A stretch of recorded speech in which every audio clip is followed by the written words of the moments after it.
cosaanoo Wakaam bokk Wakaam.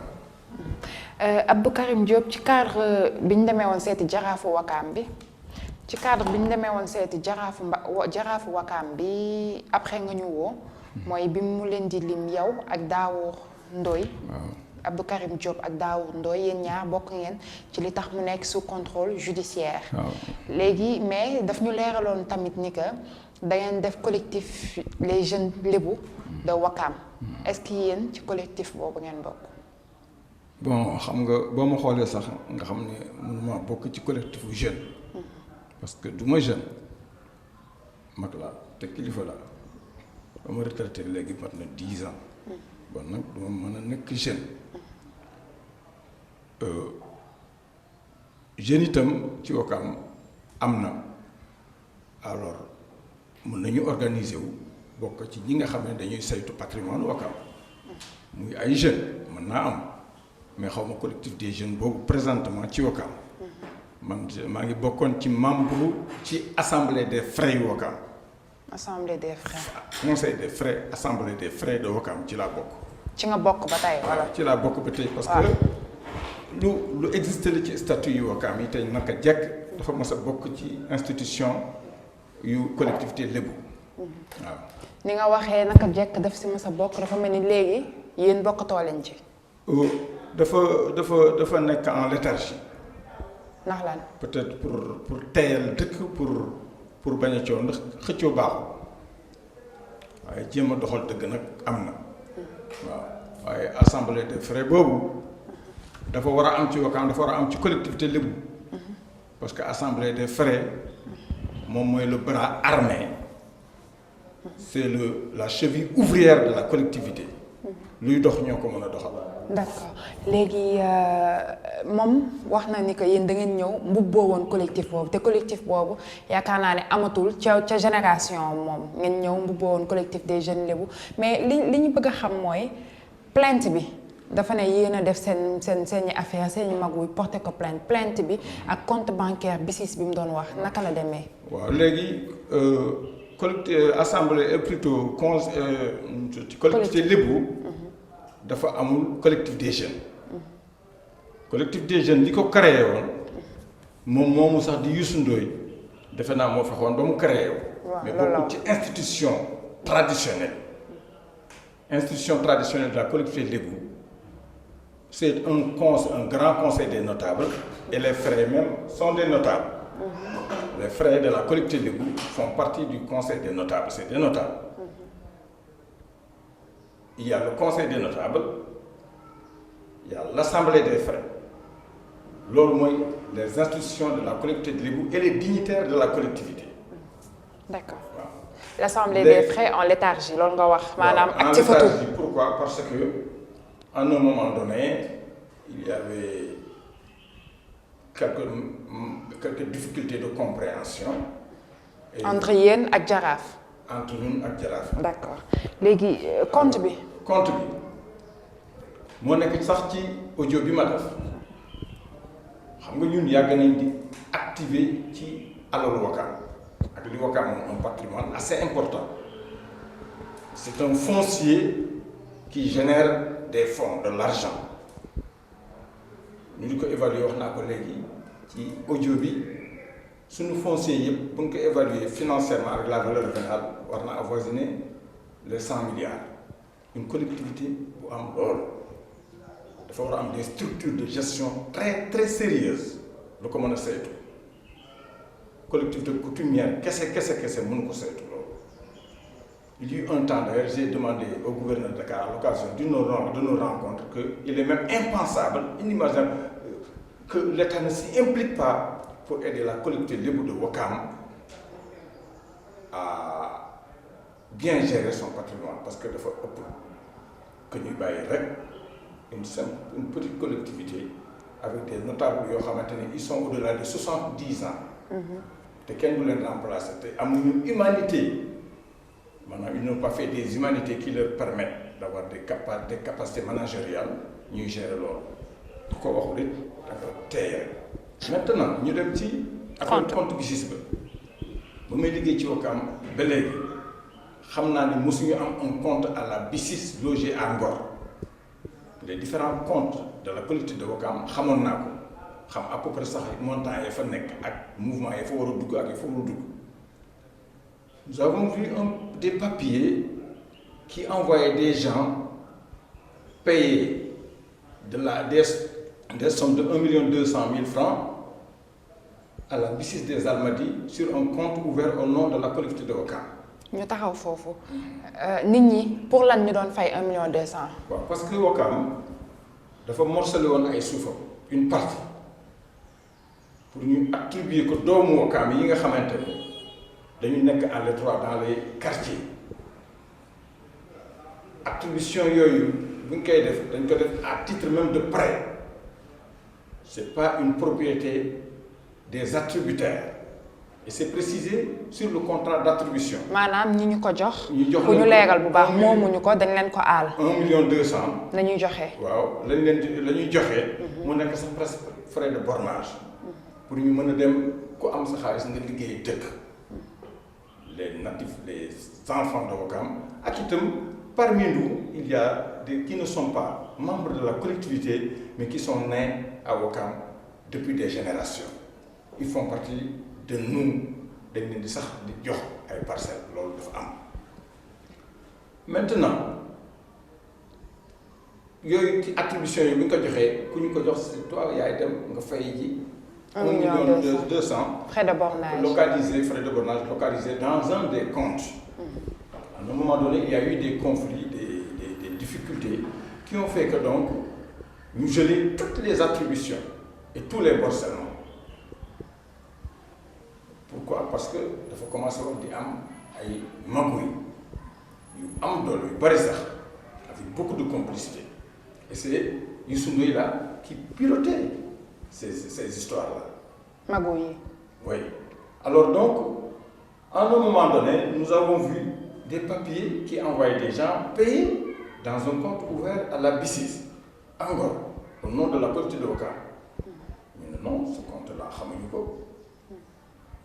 nous nous sommes mis à faire des investigations, nous avons commencé à dire gëstu loolu.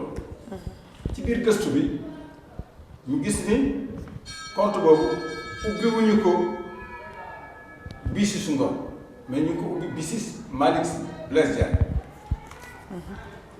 ñu di gëstu ñu découvrir ne donc le compte là il fait des mouvements d'entrée et de recette. mais noo leen mënee xam loolu yépp. waaw parce que xam nga ku nekk lu la yitteel parce que nous sommes des membres de la collectivité nous am nañ droit accéder fu suñu alal nekk ñu yegg fa xool ba xam mu mën a amee wante suñuy pexe ëpp na loolu ñu am mouvement yi ci biir mouvement yi ñu gis ni il y a eu 162 opérations de recettes et de dépenses ci compte entre le 16 août 2013 et le 13 janvier 2016 176 814 800 francs dugg na ci compte et dans la même période 138 956 000 dugg na ci compte loolu du suñu problème parce que compte boobu dañ ko ubbi te waa Ouakam xamuñu ko. mais compte bu ñu ubbi waa Ouakam xamuñu ko. ñu ne rek collectif Ouakam bee ko moom. conseil supérieur bi yéen bokkoo leen ci ñu ubbi compte bi parce que compte tamit c'est un domaine privé moo tax ma ne la naka ngeen def ba xam yenn genre information yooyu. kooku mënut a nekk privé parce que nous sommes des membres de la collectivité de Ouakam. loolu ngeen ñëw wax banque bi. nous sommes des membres de la collectivité fu suñu alal nekk bu fekkente ne yaakaar na wala fu suñu turu dëkk nekk war nañ xool ba xam dafay yëngatu lu mu doon. Il se trouve que donc sur des papiers dugal nañ le nom de la collectivité de Ouakam sur des transactions foncières et financières parce que foncière bi mooy jur finance bi. ñu dem gëstu ko xool ñu gis ni y a beaucoup d'irrégularités. D'accord. Alors donc ñu attaqué irrégularité bi en justice pour ñu xam ba xam lii lu mu doon. léegi compte bi yéen am na xaalis bi ngeen wax moo fa nekk wala naka la demee. compte ba ngeen attaqué sax parce que compte ba il paraît que clôturé nañ ko Youssou Ndoye moo ko wax ci kii ba nee na tëj nañ ko ba yàgg donc ak la ca des ba tey xamuñu fu mu dem. li nekk yéen lan moo nekkoon seen problème le fait que mu ubbi compte yëgoo leen ko wala le fait que xaalis ba nekkatoo ci compte ba wala lan moo nekkoon problème bi. waaw ñun amuñ ci problème li ñu am suñu problème mooy suñu domaine foncier bi nga xam ne ñun ñoo ko moom bu fekkente ni ñu ngi ciy def ay pexe yu tax ñeneen mën a taxaw di ci yaakaar lu ñu moom te bokkuñu ci ñu fexe ba loolu du antu waaw. pourquoi parce que buñ ko découvrir rek par exemple ku mel na yow. waaw te bokkuloo Wakaam doo lébu ñu woo la waxanteeg yow nun la jaarale ba nga joxe 1,2 million ñu ne dinañ la fi jox terrain nga toog di ko xaar buñ la joxee terrain yaa ngi toog ci suuf soo xam ne ak amuloo ca droit. léegi ani xaalis. je ne sais pas loolu ñi ko ubbi woon compte bi. ñoo léegi yéen da ngeen porter plainte pour lan. dañuy porter plainte pour que ñun suñu patrimoine foncier reste intact te ñu jox ko ñi ñu ko war a jox loolu la ñuy protéger mais présent li ko waral nag. mais moom bi ñu dégloo version am parce que yow sa version tontu la moom bi ñu dégloo version am dafa ne da ngeen ko porter plainte ci ay affaire compte boo xam ne ubbi woon nañ ko bu yàgg. compte Wakaam compte boobu existé tout sax tëj nañ ko xam nga kon waxul moom da ngeen ko porter plainte parce que dafa jël. suuf si compte bi bañ koy tëj. waaw fekk na ñu plainte ba dossier bi nekk en procédure d'instruction xam naa jàq moo tax ñu jéem ko tëj en catimini.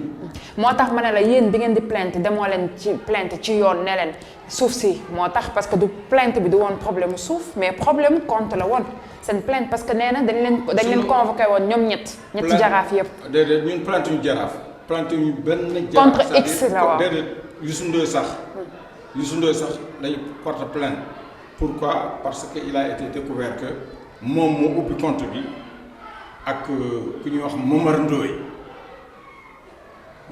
boobu nag xamuñ ko mais loolu yëpp du suñu problème pourquoi parce que le juge d'instruction avec dans l'étude et l'instruction de son dossier xam na nu muy mener son enquête n'est-ce pas. d'accord mais plainte bi moom nee na da ngeen ko defoon contre X bi ngeen ko defee contre X après moom nañ ñëwoon entendre ko moom ak yeneen ñaari jaraaf yi ñetti jaraaf yëpp. ñetti ak convoqué kii yóbbuñu tur benn jaraaf ni benn. waaw si contre X la.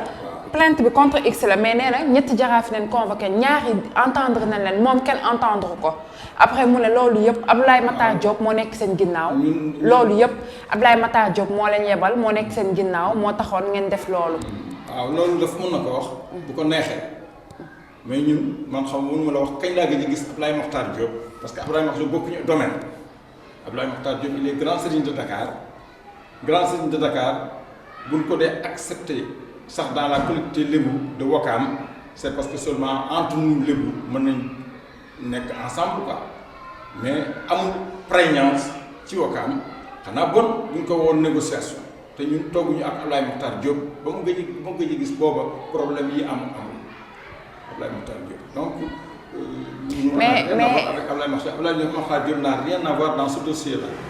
waaw si yow n'a rien à voir mais lan mooy sa réponse parce que moom li mu wax yow loolu nga wax moom dafa ne suuf la affaire compte moo tax ngeen plainte ko compte boo xam ni yéen amoo leen ci benn preuve compte bu tëj bu yàgg yow tamit la même chose nga wax. non du question man may génne ay preuves foofu vous savez vraisemblablement ce qui se passe ak la jiitu loolu yëpp ak fi mu toll nii ñun dañ ko xam 1,2 million versé sur 160 et quelques versements